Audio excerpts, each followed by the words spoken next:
Big boss मराठीच्या घरामध्ये शुक्रवारी एक हाय व्होल्टेज ड्रामा पाहायला मिळाला। नॉमिनेशन टास्कमध्ये स्पर्धकांना जीवे मारण्याची धमकी दिल्याने दिव्या शिंदेला बिग बॉसने बाहेरचा रस्ता दाखवला।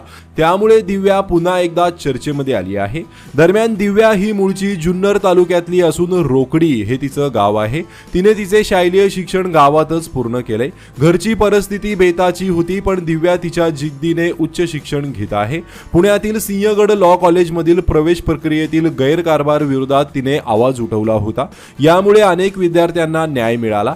तिला सरकार म्हणूनही ओळखले जाते। सरकार सेना संघटना नावाची संघटना दिव्या चालवते। या संघटनेची ती अध्यक्ष आहे। रील्स मधून दिव्या अनेकदा तिचे विचार मांडते। खास करून विद्यार्थ्यांच्या प्रश्नांसाठी दिव्या आंदोलनातून आवाज उठवते। भाषणातून ती तिचे विचार मांडते। तिचे अनेक व्हिडिओ सोशल मीडियावर व्हायरल होत असतात। इंस्टाग्रामवर तिचे 10 लाखाहून अधिक फॉलोअर्स आहेत।